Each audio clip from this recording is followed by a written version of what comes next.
Vos émissions préférées sont toutes sur Radio Grand Lac. Radio Grand Lac. Votre radio. Plongez au cœur de l'entreprise, en route vers un management humain et responsable avec Marie-Alix et Laurent sur Radio Grand Lac. Sur Radio Grand Lac. Bonjour à toutes et à tous et bienvenue sur Radio Grand Lac 92.1 FM. C'est lundi et il fait grand beau. Nous sommes en direct dans l'émission Plongée au cœur de l'entreprise, une émission qui va nous permettre d'explorer les différentes pratiques de management et de gestion des ressources humaines des entreprises de notre territoire. Et aujourd'hui, je suis toujours avec mon fidèle compagnon Laurent Joseph.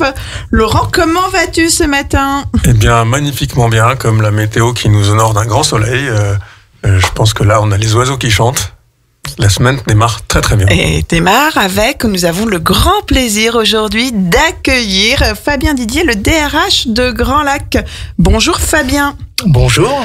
Je te propose, avant de nous présenter Grand Lac et ce qu'est Grand Lac, parce que c'est peut-être mystérieux pour beaucoup de nos auditrices et de nos auditeurs, je te propose de te présenter toi. Il me semble que tu es un vrai Savoyard. Tu es né à Chambéry.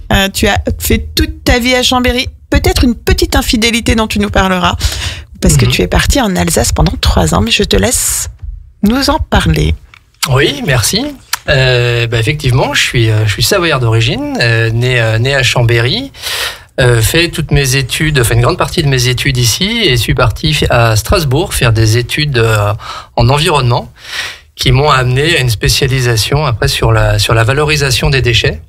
Et c'est par le biais de ce diplôme que j'ai eu l'opportunité de rentrer à l'époque au CIVOM du lac du Bourget, donc l'ancêtre de Grand Lac sur le territoire. Bravo, merci. Tu nous parles de recycler des déchets, tu nous parles d'ordures, de ramassage, de CIVOM. Mais comment on fait pour passer de ça à DRH ? C'est une très bonne question. C'est une très bonne question. En fait, ça fait 25 ans que j'ai le plaisir de participer à la grande aventure de la communauté d'agglomération, de son développement sur le territoire. Et en effet, j'ai commencé dans la valorisation des déchets, donc avec la gestion des déchetteries, la mise en place de la collecte sélective, la gestion des collectes sur le territoire de l'agglomération. Donc j'ai fait ça à peu près pendant 17 ans. Et ensuite, une opportunité est arrivée avec la mise en place de Grand Lac, comme on le connaît aujourd'hui, donc la communauté d'agglomération, qui est le fruit de la fusion de 3 territoires du secteur. Du coup, c'est une collectivité qui était déjà d'une taille importante, qui faisait 150 agents auparavant, et qui est passée avec cette fusion à près de 550 agents, au service donc de la population dans différentes activités. Je pense qu'on en reparlera un peu plus tard. Et dans le cadre de cette évolution, il y a eu une opportunité avec la création d'un poste de directeur des ressources humaines. Et c'est un sujet qui m'a particulièrement plu, en fait, la gestion des ressources humaines dans le cadre de mon métier précédent, comme pilote du service de valorisation des déchets. Et j'ai eu une opportunité, du coup, de prendre cette mission de directeur des ressources humaines, de par cette expérience et de par apparemment ce que j'avais apporté à l'agglomération. Mais Fabien, franchement, quand on vient de l'environnement, des déchets, comme dit Marie-Alix, du tri, et j'en passe, des meilleurs, c'est bizarre, il y avait une opportunité, mais t'as pas l'impression d'avoir un petit peu provoqué le destin, poussé la porte, enfin, qu'est-ce qui t'est passé par la tête et comment ça se fait qu'on ait pu te confier à toi, qui est pas du tout issu du sérail des ressources humaines? Je me semble pas que tu as une formation RH, ou alors tu nous as menti. Non, pas du tout. Alors, qu'est-ce qui s'est passé ?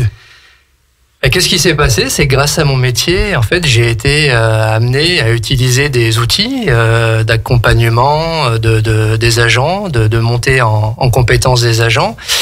Et entre autres, j'ai mis le doigt dans un outil, un sujet qui me touche particulièrement et qui me paraît très puissant. C'est l'intelligence collective. C'est travailler avec l'ensemble des collègues d'un service pour grandir ensemble, pour échanger ensemble, en tout cas sur les opportunités à mettre en place. Et je pense que c'est ça qui a plu aussi à ma direction à l'époque et aux élus qui ont décidé de me confier ce poste. Parce que je pense qu'ils en ont vu le bénéfice au sein du service de valorisation des déchets.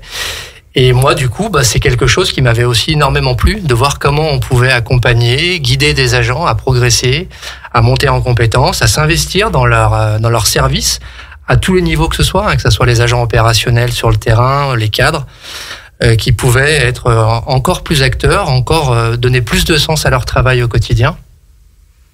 Et ça, du coup, j'avais envie de le proposer à plus de services encore au sein de la collectivité. Et c'est pour ça qu'en fait, j'ai eu cette possibilité de postuler. J'ai longuement hésité, parce que c'était clairement, en effet, un revirement très fort dans ma carrière professionnelle. Mais je me suis dit, c'est une opportunité, pourquoi ne pas la saisir? Et j'avais la confiance de ma direction et du président de l'agglomération. Et je me suis dit, s'ils sont confiants, allons-y et essayons. Moi, je trouve que c'est une très belle expérience parce que souvent, en fait, il y a deux voies pour devenir directeur ou directrice des ressources humaines. Il y a la voie du texte, c'est-à-dire que j'ai fait des études en ressources humaines, donc je suis assez légaliste, je connais les textes et je sais gérer, je sais ce qui est dans la loi et ce qui est en dehors de la loi et je sais ce que je peux faire ou ne pas faire. Et il y a la voie humaine. Et la voie du cœur, la voie du management et la voie du lien. Et je trouve que ça peut faire aussi d'excellents directeurs ou directrices de ressources humaines de passer par ces voies-là. Certainement. Alors, je veux pas juger de la qualité de mon travail, bien évidemment. Ce serait ma hiérarchie de le faire, mais il y a ce côté, en tout cas, compréhension de ce qu'est qu'un service opérationnel, de ce qu'est le quotidien aussi de services qui doivent très régulièrement se réinventer pour différentes raisons, travailler à des organisations un petit peu tendues et aujourd'hui en effet venant de cet aspect de l'organisation, ayant travaillé dans un service opérationnel, je sais aussi ce qu'attendent les collègues qui pilotent ces services-là, je sais aussi ce qu'attendent les agents qui travaillent dans ces services-là et ça me permet, je pense, de mieux guider, de mieux accompagner, de mieux écouter les attentes qu'il y a et d'être plus efficace à ce niveau-là. Alors certes, le côté légal est aussi important, réglementaire est également important, mais la relation, en tout cas, entre les personnes et l'accompagnement des personnes dans leur quotidien et au niveau des relations qu'ils peuvent avoir au quotidien est, me semble-t-il, en tout cas, d'abord à prioriser avant d'aller sur le reste. Merci beaucoup Fabien. Effectivement, on reparlera de ce lien vers l'humain. On reparlera également de l'importance du lien entre la direction générale et les directions des ressources humaines parce que c'est un binôme primordial. On peut pas travailler les uns sans les autres. C'est pas possible aujourd'hui. Ça l'était pas hier et ça l'est encore moins aujourd'hui. Tu nous as parlé de toi, tu nous as expliqué comment tu étais devenu directeur des ressources humaines. Mais il y a beaucoup de gens qui doivent se dire, OK, Grand Lac, on nous parle de Grand Lac, on voit bien le lac, on voit bien à peu près les mairies, souvent. Mais c'est quoi une agglomération? Ça regroupe quoi? On a compris à peu près que vous pouviez trier les déchets et les ramasser. Mais qu'est-ce qu'il y a d'autre comme métier? Tu nous as parlé de 450 agents. Pardon, 550 agents et pas 450. Mais que regroupent tous ces métiers? Ouais, tout à fait.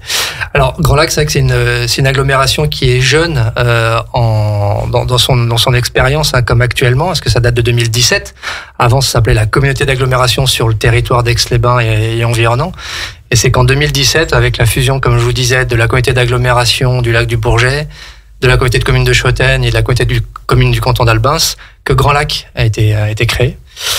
Donc c'est une structure, donc ce qu'on appelle une structure intercommunale qui regroupe 28 communes aujourd'hui qui ont décidé unanimement de lui confier des compétences que l'agglomération donc exerce pour le compte de ces communes. Donc 28 communes tout autour du lac du Bourget, ça représente 80 000 habitants aujourd'hui concernés donc par les missions de Grand Lac. Donc si on prend le périmètre, ça va de Meaux donc au nord jusqu'à Vauglan au sud et de Saint-Offenge à l'est jusqu'à Ontex à l'ouest. Donc c'est un territoire qui reste relativement vaste avec le lac qui est au cœur de son activité. Et en effet, on a aujourd'hui 550 agents répartis dans 31 services, près de 140 métiers qui sont aujourd'hui exercés au sein de l'agglomération, tant dans des domaines administratifs, techniques, médico-sociaux. On va y revenir avec le centre intercommunal d'action sociale qui s'occupe des personnes âgées sur le territoire. On a également des métiers de l'activité sportive, parce qu'aujourd'hui on gère également les centres, des équipements sportifs et de loisirs du territoire, comme le centre Aqualac par exemple, donc avec des maîtres nageurs qui font partie de la filière sportive. Et puis même on a également des filières, enfin des agents qui travaillent dans l'animation, parce qu'il y a également beaucoup de communication à faire. Alors on a parlé des déchets, il y a beaucoup de communication sur les déchets, mais également avec les personnes âgées, il y a beaucoup d'animations qui sont pilotées pour les accompagner au quotidien. Alors si on reprend les missions fondamentales de Grand Lac, simplement voilà, en 5 alinéas, préservation et valorisation des ressources, c'est un axe fort. On a parlé des déchets. Vous avez l'eau également, l'ensemble de la thématique eau sur le territoire est gérée par l'agglomération. Attractivité raisonnée du territoire, donc là on touche à tout ce qui est tourisme, économie, équipements sportifs et de loisirs, donc je l'ai partagé. Vous mettez avec également tout ce qui est les équipements portuaires et les plages que nous gérons également. L'aménagement durable du territoire qui passe par beaucoup d'outils de planification que beaucoup d'habitants connaissent à travers les plans locaux d'urbanisme. Qui sont nécessaires pour les permis de construire, plan local de l'habitat, bien évidemment. Vous retrouvez à travers ces thématiques aussi tout ce qui est les plans de mobilité pour organiser les transports en commun sur le territoire. Un travail également avec le monde de l'agriculture, sur lequel on a également une action spécifique à ce niveau-là. Et puis des volets qui se développent énormément ces dernières années avec tout ce qui touche à la transition énergétique. On est quand même au cœur de beaucoup d'actions en lien avec cette activité. Et puis une activité qui fait parler également d'elle depuis quelques temps, qui s'appelle Hommes et Biosphère, qui est un projet qu'on a avec l'UNESCO. Donc pour travailler sur ce volet-là également et faire de notre territoire un territoire UNESCO. Donc qui est très intéressant. Et puis voilà, 2 autres grands domaines.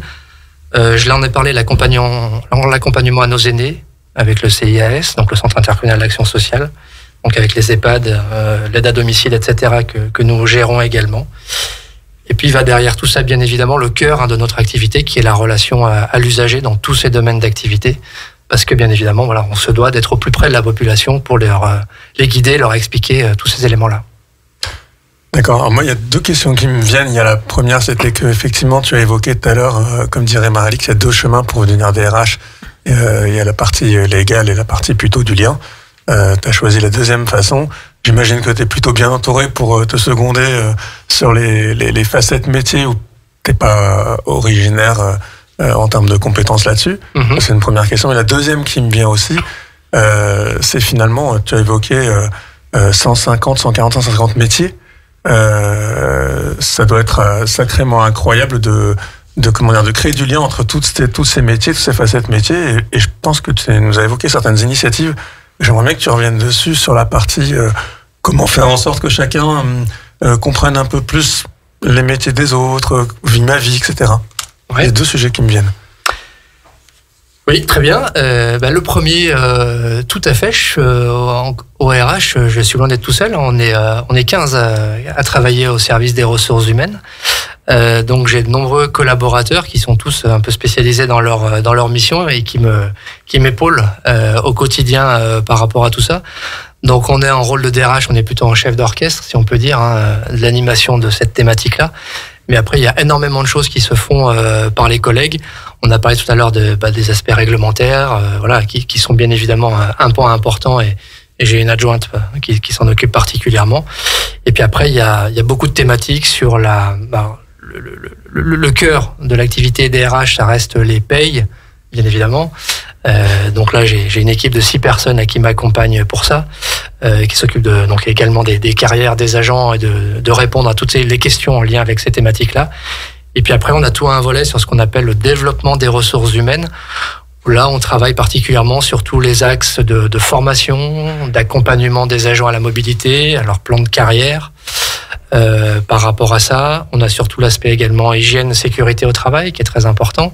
Donc avec une conseillère en prévention qui travaille sur cette thématique-là au plus près des services pour les aider. Et puis nous avons également, ça c'était quelque chose auquel je tenais beaucoup, mais une assistante sociale que nous avons alors partagé avec la ville d'Aix-les-Bains, mais qui accompagne aussi les agents qui peuvent avoir des difficultés à différents niveaux et qui crée aussi du lien entre la collectivité et les agents qui peuvent être en difficulté, parce qu'il faut aussi qu'on soit là bien évidemment pour les aider et les accompagner dès que possible, en tout cas. Donc voilà, une équipe étoffée en effet pour m'accompagner. Et j'ai oublié le recrutement, à ne pas oublier, qui est juste un petit peu quand même un énorme morceau pour trouver les personnes en effet au bon endroit et qui peuvent s'épanouir dans leur travail chez nous grâce à un recrutement qu'on essaie le plus qualitatif possible. Et juste avant de rentrer là dans les différents projets, je voudrais quand même qu'on revienne sur la dichotomie entre le DRH de texte et le DRH humain, parce qu'en vrai, à la fin, on est tous, et moi la première qui suis directrice des ressources humaines, on est tous DRH de texte parce qu'il faut respecter les lois, et on est tous DRH de l'humain parce qu'on a en face de nous les humains, on est en face. Hein.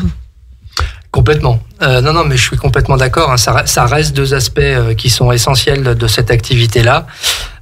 Et il faut forcément jongler entre ces deux aspects. Le cadre est indispensable. Hein. On l'a un petit peu dit tout à l'heure, mais à un moment donné, les agents aussi, pour qu'ils puissent s'épanouir, il faut que le cadre dans lequel ils travaillent soit clair, soit établi, soit à jour.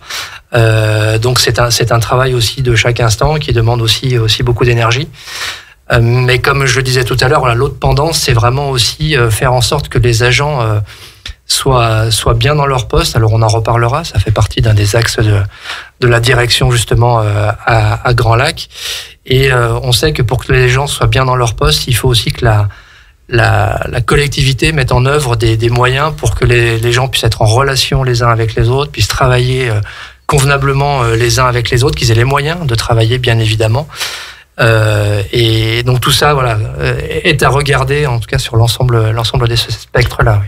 Et ce que je trouve très intéressant dans l'agglomération de Grand Lac, c'est aussi le fait qu'en fait on peut croiser des agents tous les jours. C'est-à-dire que c'est pas le vase clos de certaines entreprises où on rentre dans l'entreprise et on ne croise que les gens de nos entreprises ou des clients. Là vraiment, aujourd'hui, je peux croiser un agent de Grand Lac dans mon quotidien. Ah, complètement. Moi, pas plus tard que là, en venant vous voir, hormis mes collègues de travail, j'ai vu un collègue fontainier là qui travaillait sur un projet en bord de voirie. Il y a tous les collègues qui travaillent en effet à la collecte des déchets que vous pouvez croiser au quotidien. Donc de nombreux techniciens qui se déplacent aussi, qui peuvent même aller à domicile selon les thématiques. Enfin, sur la thématique de l'eau, on peut être amené à les rencontrer à domicile. Les releveurs de compteurs, par exemple, qui vont au domicile de nos habitants. On parlait aussi sur la communication des déchets. Nos enfants rencontrent régulièrement des agents de la collectivité dans les écoles qui viennent leur parler de la gestion des déchets, de la prévention, etc. Donc oui, dans de nombreux domaines, en tout cas, on peut être amené à rencontrer des agents de l'agglomération. Et en fait, au quotidien, on passe notre temps à être en lien avec des activités portées par l'agglomération. On parlait de l'eau, vous ouvrez votre robinet, l'assainissement, c'est l'agglomération, les transports urbains, c'est l'agglomération, vous allez à Colac, c'est l'agglomération. Donc, l'agglomération est présente dans, en effet, énormément d'activités sur le territoire.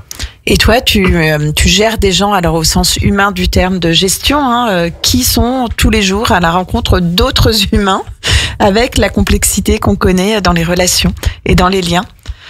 Donc je trouve que c'est passionnant, mais ça donne une autre dimension et une autre difficulté en plus au métier.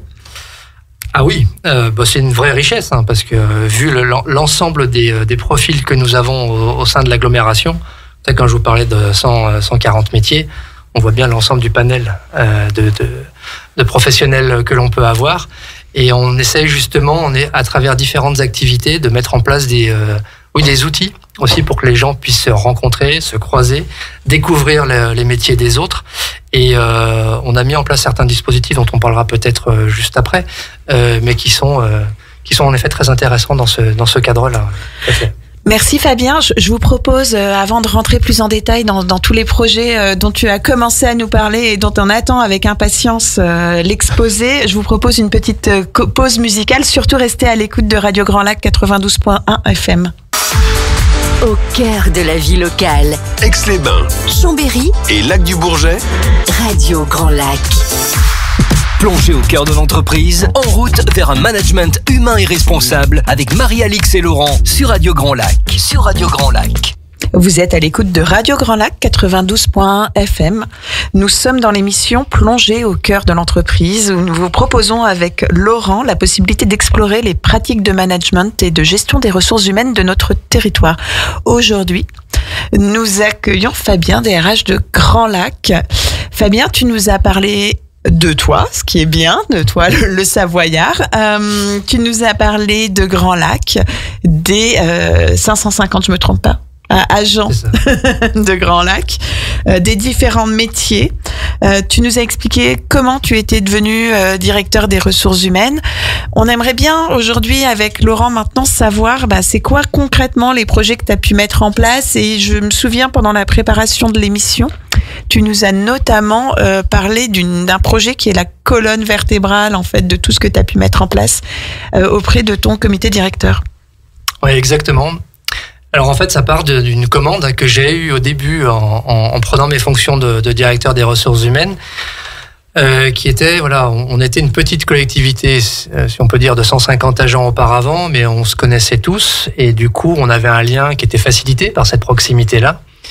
Et le directeur qui m'a recruté m'a fait une commande simple. Il m'a dit, je veux que l'ambiance reste la même au sein de la collectivité.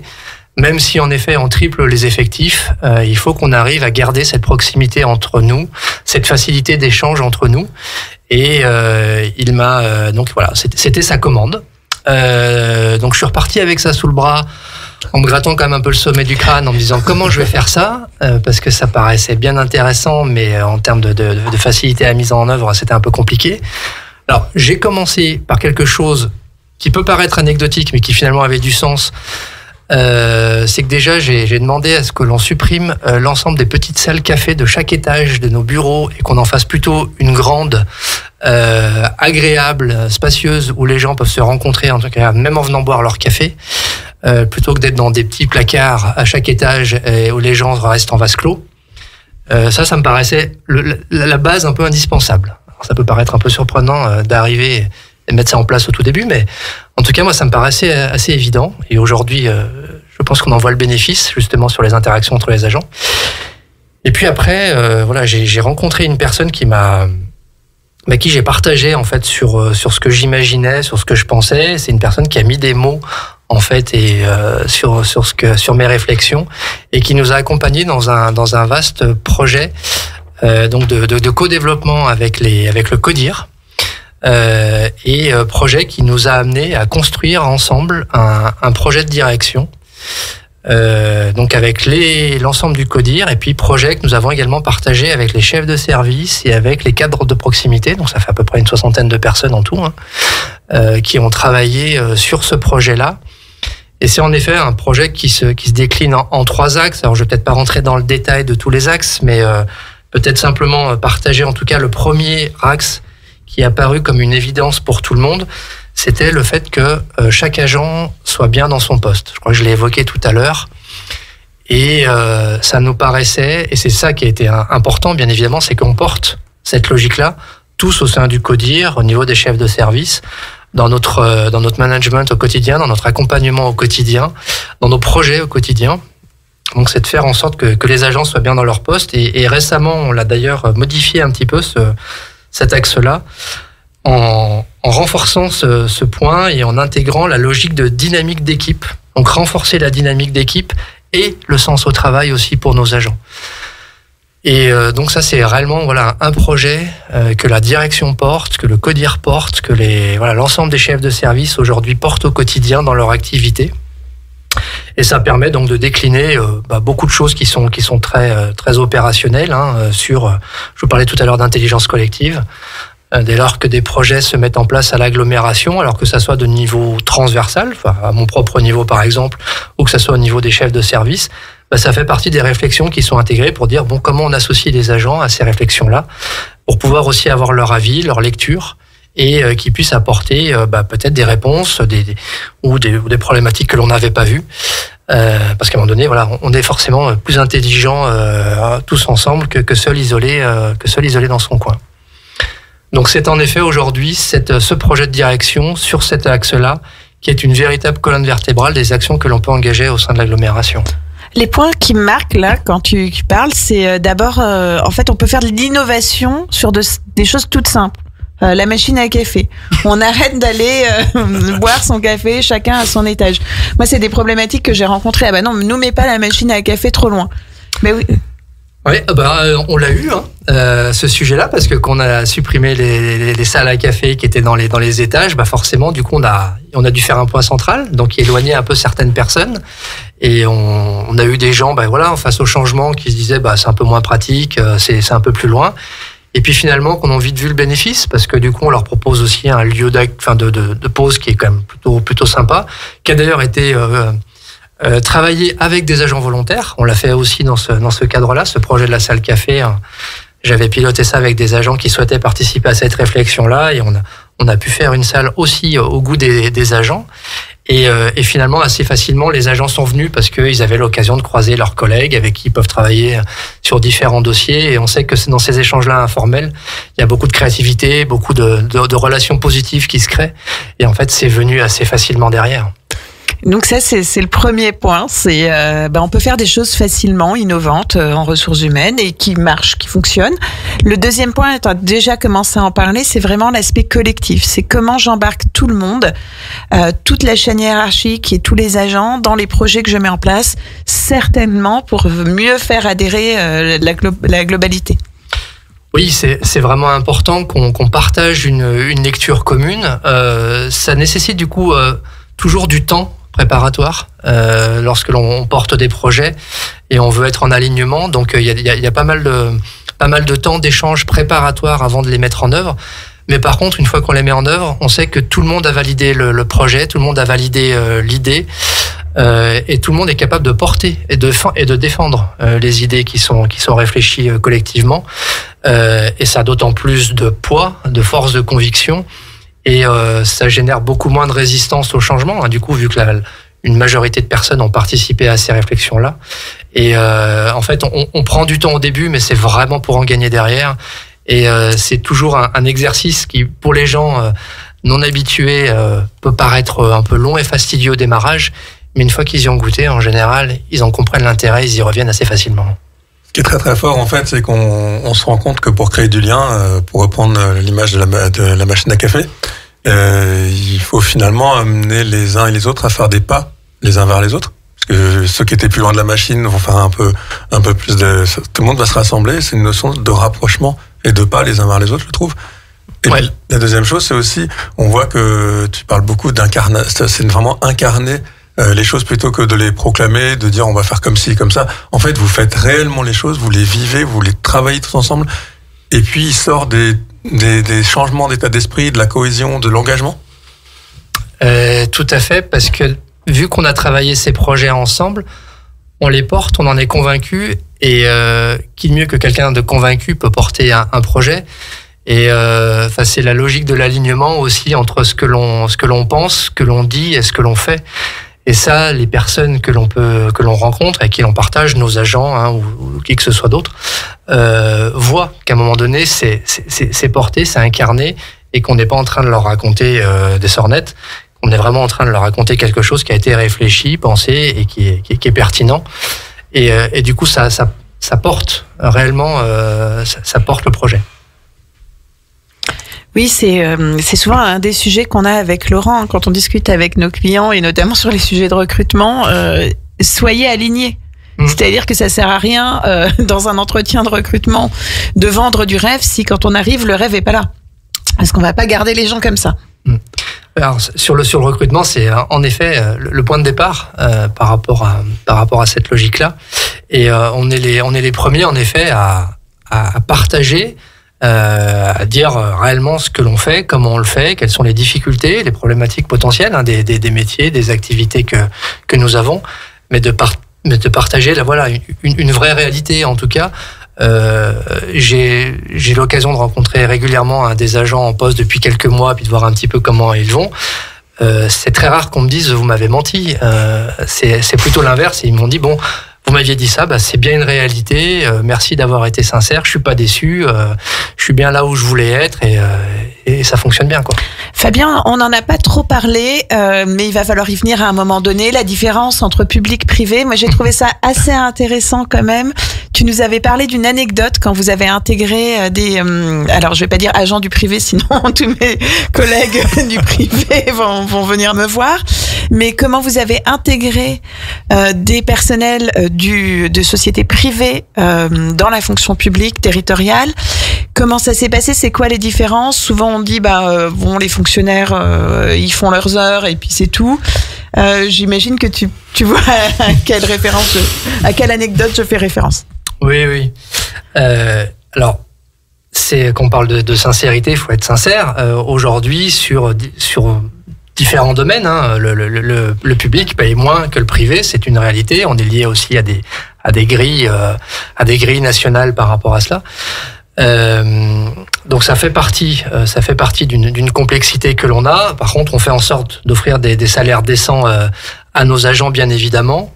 Et en effet, quand on a eu une réflexion il y a pas si longtemps que ça avec des agents qui pouvaient venir du privé chez nous, la question salariale a été mise sur la table bien évidemment rapidement.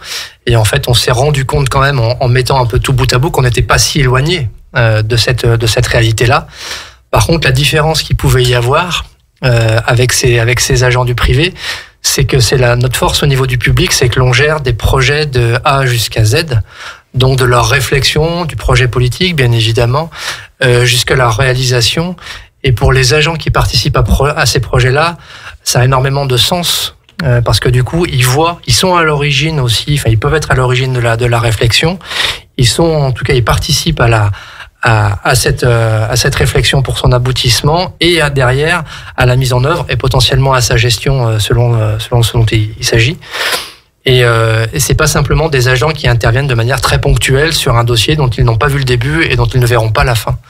Et c'est aussi ça toute la force du service public, en l'occurrence de la territoriale, c'est de participer à des projets dans leur intégralité, du début jusqu'à la fin.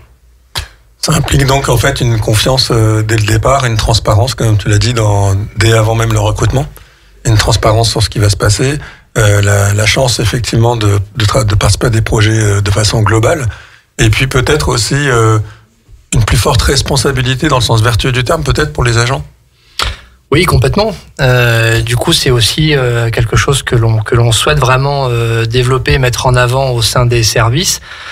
C'est que chaque agent est responsable quand même de l'activité qu'il porte au quotidien.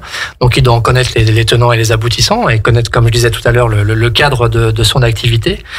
Mais vu qu'il participe aussi à de nombreux projets de la collectivité dans lequel il a toute sa place, ça donne d'autant plus de sens et de contenu à son activité au quotidien. Donc, c'est aussi ça, je pense, la force de notre activité par rapport à ça. L'autre force que je vois aussi, c'est que l'agent, il doit rendre des comptes tout de suite parce qu'il a des gens qui profitent du service directement en face de lui. Alors ça, oui, en effet, ça peut être une difficulté. Et on essaie d'accompagner au mieux justement nos agents par rapport à cela, parce que des personnes non satisfaites d'un service rendu ou pas d'accord avec une décision qui a été prise et qui est appliquée derrière, c'est des choses que l'on rencontre régulièrement au niveau des services publics, bien évidemment. Et on sait aussi que dans cette démarche-là, on doit être très pédagogique, prendre du recul par rapport aux questionnements qui sont posés et des fois pas toujours de manière très posée. Et là, je remercie par avance tous les usagers du territoire de vraiment prendre le temps de discuter et d'échanger lorsqu'ils ont des problématiques et qui rencontrent des problématiques. Les agents qu'ils ont face à eux sont pas les décideurs, bien évidemment, sont ceux qui mettent en œuvre. Ils en connaissent normalement les tenants et aboutissants et savent communiquer dessus. Mais ça fait partie du rôle de tout agent public, en effet, de renseigner, de guider, d'accompagner les usagers des différents services. Et certains se sont même spécialisés. Je parlais tout à l'heure de postes d'animation et de communication en lien avec ça. D'autres, c'est une petite partie de leur métier, mais ça reste une partie non négligeable. On a parlé recrutement. Je sais que vous avez mis en place une action spécifique de recrutement et je pense notamment au service des eaux. Tu veux peut-être nous parler de ça plus concrètement ? Oui, c'était une expérience très enrichissante qu'on a fait il y a déjà 2-3 ans, qui est dans le cadre de la structuration justement de notre régie des eaux, l'agglomération. Nous avions besoin de recruter de nombreux profils techniques, administratifs pour intégrer cette équipe. Et on a souhaité justement faire venir plus tôt les personnes intéressées sur notre site à Grand Lac où les agents prennent leur service. Et l'ensemble des agents ont participé à des ateliers, si on peut dire, pour présenter leur métier au niveau des habitants du territoire qui pourraient être intéressés pour postuler. Et pour leur montrer concrètement en quoi consistait un métier de fontainier, un métier de releveur, un métier d'agent de facturation au niveau du service, etc. Et du coup, les agents se sont énormément investis, ont proposé des ateliers très intéressants. On a eu beaucoup de monde qui sont venus donc sur ce temps-là. Ça s'est passé sur une demi-journée, mais du coup, on a eu beaucoup de CV qui ont été déposés parce que les gens ont compris concrètement en quoi consistaient les métiers que l'on recrutait. Et c'était les agents qui parlaient de leur métier et qui partageaient leur environnement de travail et qui, mieux qu'eux, peut partager justement leur quotidien, que ça soit au niveau technique ou administratif. Moi, Fabien, je tiens quand même à dire, j'ai adoré la rencontre avec un fontainier de Grand Lac au Bourget, qui est effectivement un métier que je trouve absolument incroyable, puisque évidemment les fontaines dans les hameaux et toute l'historique qu'il peut y avoir sur les fontaines depuis leur existence il y a bien longtemps, se retrouvent parfois confrontés à des incompréhensions, des confrontations, etc. Et je me rappelle de ce fontainier qui était venu par chez nous là-haut et qui a vu que s'était fait un peu engueuler par différentes personnes et qui m'avait dit « Vous inquiétez pas, j'ai l'habitude ». Il a été tellement incroyable. Voilà, il m'a dit « Écoutez, je transmets, je note, je sais ».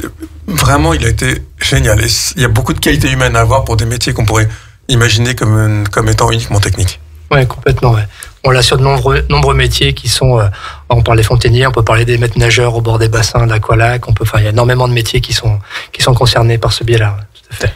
Merci Fabien. Surtout, restez à l'écoute de Radio Grand Lac 92.1 FM. Nous sommes avec Fabien Didier, DRH de Grand Lac, qui nous parle avec passion de ses métiers, de ses agents. Et je vous propose une petite pause musicale en attendant de découvrir la suite. Entre lac et montagne, voyagez sur Radio Grand Lac. Plongez au cœur de l'entreprise, en route vers un management humain et responsable avec Marie-Alix et Laurent sur Radio Grand Lac. Sur Radio Grand Lac. Vous êtes à l'écoute de Radio Grand Lac 92.1 FM et vous êtes dans l'émission Plongée au cœur de l'entreprise où nous tentons avec Laurent de vous faire découvrir la gestion, des modes de gestion de ressources humaines et de management des entreprises de notre territoire. Si vous avez raté une de nos émissions ou si vous reprenez cette émission en cours, surtout allez la consulter en balado-diffusion sur le site internet de Radio Grand Lac. Vous pouvez écouter notre émission, mais aussi celle de tous nos collègues. Je pense notamment à Benjamin, qui est son émission au cœur de l'économie du jeudi à 18h15. Aujourd'hui, avec Laurent, nous accueillons Fabien Didier, qui est DRH de Grand Lac. Fabien, tu nous as parlé de ton parcours, tu nous as parlé de Grand Lac, de l'offre de services publics de l'agglomération. On a parlé également recrutement ensemble, on a parlé innovation RH, on a parlé projet du comité directeur. J'entendais, quand tu nous parlais de recrutement, des actions concrètes et de comment on fait réellement découvrir à l'autre le métier des agents, notamment sur le recrutement. Mais je crois que ce n'est pas que sur le recrutement, que vous avez mis d'autres projets en place. Raconte-nous. Oui, il y a différents projets. Alors, il y en a peut-être un qui me tient particulièrement à cœur. Je vais commencer par celui-là, qui est une réflexion qui a été engagée dans le cadre du travail sur les 1607 heures, donc le temps de travail réglementaire que nous devons avoir au sein de la collectivité. Et pour la mise en place de ce temps de travail-là, on a donc une journée de solidarité que l'on doit dédier chaque année, bien évidemment, notre activité professionnelle en plus. Et lors de la réflexion, en fait, sur l'orientation de cette journée-là, en fait, des agents, dans le cadre de groupes de travail qui avaient été réunis, ont proposé l'idée de dire, mais est-ce que l'on pourrait pas identifier cette journée comme un temps aussi d'interconnaissance des métiers, vu que voilà, les agents sont dispersés quand même sur de nombreux sites, parce que Grand Lac, c'est pas que le siège boulevard Le Pic, c'est aussi des EHPAD, et c'est aussi, je vous parlais du centre aquatique, les gymnases, une résidence autonomie, etc. Donc les agents sont sur plusieurs sites, pardon. Du coup, c'était d'identifier cette journée-là comme une journée d'échange, et en fait, les services, du coup, actuellement, proposent ce qu'on appelle alors soit des ateliers ou des immersions pendant cette journée-là pour aller à la rencontre d'autres collègues. Ou éventuellement visiter par exemple des chantiers qui sont portés par des services travaux, qui peuvent porter des très gros chantiers sur l'agglomération. Chantiers par exemple de réservoirs d'eau potable par exemple, qui sont des installations qui sont très importantes bien évidemment pour le territoire, mais qui sont en termes de génie civil des équipements très impressionnants à voir. Et vous avez des collègues de ce service-là qui proposent ces visites-là sur ce temps de la journée de solidarité, et vous pouvez avoir donc des métiers tant du médico-social, de l'administratif ou du technique qui se retrouvent sur ce temps-là avec une visite guidée pour aller visiter ce chantier. Ou alors vous avez des agents qui vont en immersion au sein d'un EHPAD ou de la collecte des déchets ou du centre aquatique Aqualac avec les équipes, et qui vont découvrir des domaines qu'ils ne connaissent pas par ailleurs. Et c'est intéressant parce que ça a même fait naître des initiatives un peu spontanées dans des services où chaque année les services organisent des temps conviviaux type repas de service, et on a de plus en plus des collègues de services opérationnels par exemple qui invitent l'agent en charge de la comptabilité ou l'agent en charge des payes et des carrières de son service par exemple, qui les intègre lors de ces moments-là au sein du service opérationnel, parce que les services comme le mien deviennent des services, des moyens à part entière pour ces services opérationnels, et ils se rendent compte aussi de cette collaboration transversale qu'il faut aussi nourrir et qui donne du sens aussi au travail de chacun. Ce qui est très intéressant, c'est que ça veut dire que, par exemple, pour un agent de la comptabilité, quand on a préparé l'émission, ça nous disait qu'effectivement, ça leur permettait peut-être de voir ce qu'il y avait derrière les factures, derrière les documents, concrètement, ce que ça représentait, toutes ces factures, ces documents, mais and so what? Exactement. C'est ça qui participe aussi à donner du sens à leur travail. Ils participent, tous ces agents-là participent en tout cas à la réalisation de ces projets. Et le fait de les voir concrètement, d'aller sur le terrain avec les services, de voir à quoi ils ont participé aussi. Alors c'est peut-être pas en effet avec la rédaction d'un marché de travaux, mais c'est par la gestion comptable ou la gestion juridique du projet, qui sont des éléments indispensables à l'élaboration de ce projet-là. Du coup, ils sont acteurs réellement. Ils ont pu voir concrètement. Ils peuvent voir donc régulièrement à quoi ils ont participé. Et c'est très apprécié en effet, et ça facilite énormément d'ailleurs la relation professionnelle derrière, parce que chacun comprend les contraintes de l'autre en fait lorsque l'on partage de cette manière-là, et ça favorise bien évidemment des échanges beaucoup plus constructifs derrière, quand on a compris quels étaient les tenants et aboutissants du projet. Et c'est là où on voit toute la réussite, parce que tu ne forces pas les gens à venir, tu forces pas les gens à inviter les fonctions support.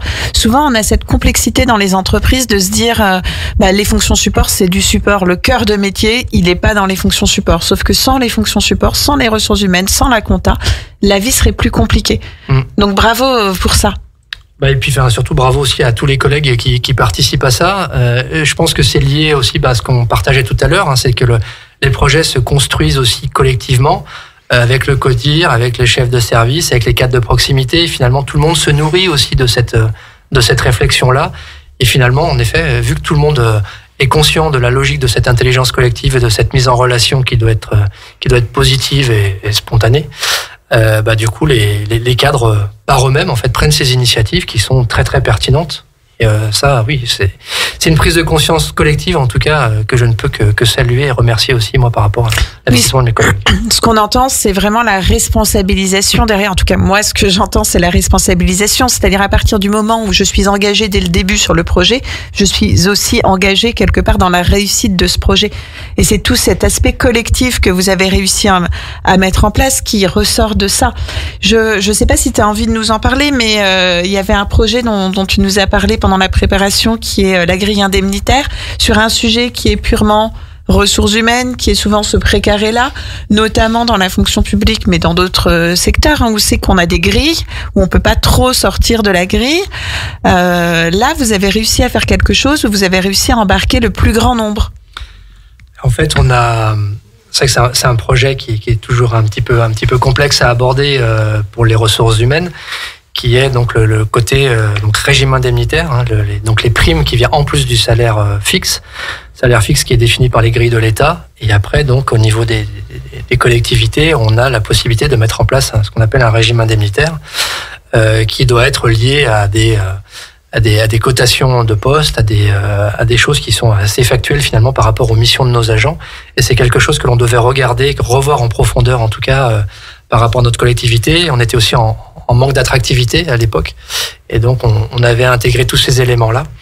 Et c'est vrai que cette réflexion, je ne me voyais pas, au vu de tout ce que l'on portait, au vu du projet de direction dont je vous ai parlé, je ne me voyais pas le porter uniquement à l'échelle direction générale RH.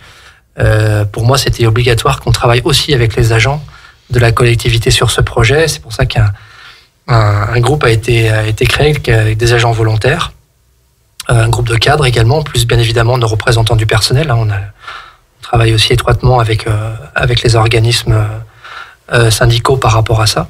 Et c'est vrai qu'on a eu des temps d'échange très intéressants qui nous ont nourris et qui ont permis de faire germer des idées qui étaient très pertinentes justement sur la mise en place de ce nouveau dispositif. Et on a eu entre autres j'ai en tête un temps d'échange particulier avec des agents et des cadres de la collectivité qui ont partagé sur le sujet de l'entretien annuel qui est obligatoire et on a une prime annuelle qui est liée à des objectifs qui est versée aux agents.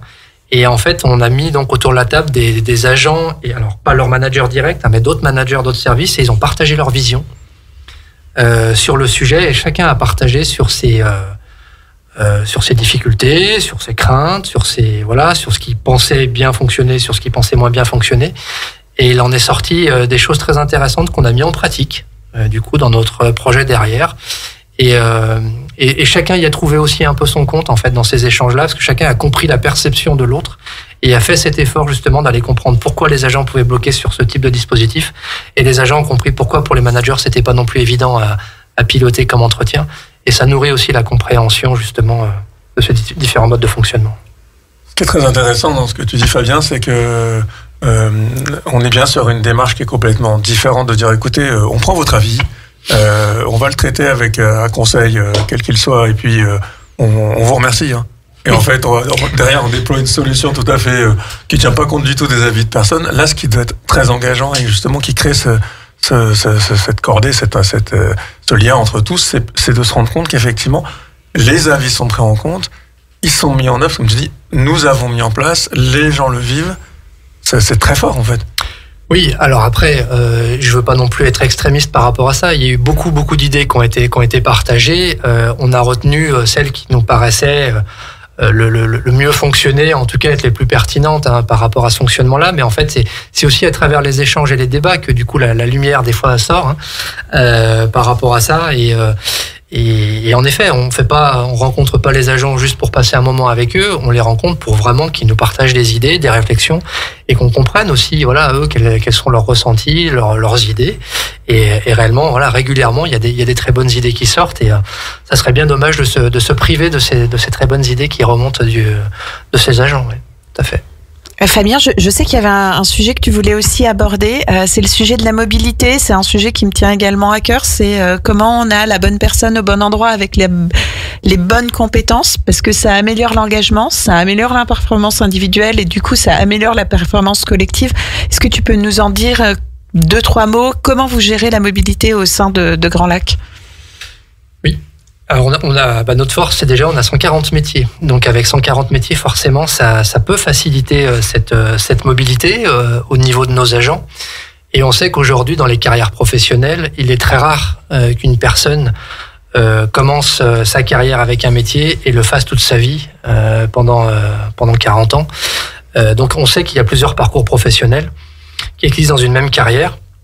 Du coup, aujourd'hui, on se met vraiment aussi en réponse à ça, en accompagnement à ça au niveau de nos agents. Donc, on a ce qu'on appelle en interne une charte de mobilité qui définit un peu les modalités de fonctionnement de notre accompagnement. On peut donc accompagner des agents sur des bilans de compétences, dès lors qu'ils estiment que, voilà, sur leur activité professionnelle, ils sont arrivés un petit peu au bout de ce qu'ils imaginaient. On peut les aider justement à prendre un peu du recul et à réfléchir sur un projet professionnel. Et on peut leur proposer aussi alors soit des accompagnements par des formations spécifiques, dès lors qu'on a identifié quel était leur champ d'activité qui pouvait les intéresser. Et on peut même aussi leur proposer des immersions au sein des services de l'agglomération pour qu'ils puissent vraiment toucher du doigt ce sur quoi ils pourraient tendre plus tard dans le cadre de leur reconversion. Et ça permet, voilà, de leur faire prendre conscience s'ils sont sur le bon chemin ou pas. Et ça, on a déjà eu plusieurs mobilités très réussies. J'ai des exemples en tête d'une collègue aide-soignante, par exemple, qui avait fait le tour de son activité et qui avait des difficultés dans cette activité-là et qui est passée sur un poste d'agent d'accueil et de caisse, et dans lequel elle s'est complètement révélée et elle fait aujourd'hui un travail de qualité et elle est plutôt épanouie là où elle est. Et là, voilà, on l'a typiquement retirée d'un service dans lequel elle tournait en rond, elle n'y trouvait plus son compte, elle trouvait plus de sens à son quotidien, à un autre métier dans lequel aujourd'hui elle se révèle. Donc ça fait partie, voilà, des petites satisfactions que l'on peut avoir, et on essaye, voilà, d'accompagner au mieux ces agents qui souhaitent en effet évoluer professionnellement. Vas-y, Laurent, vas-y. J'allais dire, Fabien, finalement, t'as été un peu précurseur à travers ton propre parcours de ce que tu es en train de mettre en place au sein de Grand Lac, en fait, parce que t'as été une des plus étonnantes mobilités d'un métier à l'autre. Et finalement, ce que tu viens de décrire, c'est ce que t'as fait peut-être en précurseur. Est-ce que je me trompe ? Non, exactement. J'ai eu la confiance de mon employeur par rapport à ça, et j'ai su saisir quelque part cette main tendue sur ce sujet. Et ça m'a donné une opportunité. Et en effet, je vois pas comment aujourd'hui je pourrais pas accompagner dans ce sens-là les agents. Alors, on n'a pas toujours les bonnes réponses en interne par rapport à ça, mais on peut accompagner aussi vers l'externe, bien évidemment nos agents. Mais oui, j'étais un grand bénéficiaire en tout cas de cette possibilité-là en interne, et j'en suis reconnaissant d'ailleurs à ma collectivité pour cela. Oui. Et la boucle est bouclée, mais le temps file, c'est incroyable, on découvre plein de choses. On a du mal à se quitter à chaque fois. Merci beaucoup. Notre émission touche à sa fin. Le temps passe toujours trop vite à vos côtés. On apprend plein de choses. J'espère que ça vous a permis de découvrir ce qu'était Grand Lac, peut-être avoir un regard différent sur le service public, où on imagine parfois les fonctionnaires assis sur leur chaise. Là, on n'était pas du tout assis sur nos chaises. On a voyagé dans les équipements sportifs, on a voyagé dans les EHPAD, dans le service à la personne, dans les piscines, avec les fontainiers beaucoup. Voilà, on a vu que finalement le dialogue fonctionnait aussi dans le service public. Merci pour ça. Surtout continuez à nous écouter, Radio Grand Lac 92.1 FM. Vous retrouverez juste après nous, après Maxime à 12h05, Élodie qui nous fait découvrir des personnes pour qui la quête de sens a pris tout son sens. Voilà. À 17h, vous retrouverez Sonia dans une émission que vous aimez beaucoup, Grandiose. Vous découvrez des personnes qui ont des parcours un peu hors du commun. Et enfin, à 18h, il ne faut pas rater l'émission qui nous met l'eau à la bouche. Je peux pas vous dire ce que vous allez déguster ce soir, mais surtout écoutez Eve qui va vous mettre l'eau à la bouche. Et tout de suite, nous retrouvons Maxime pour l'info locale. Merci beaucoup.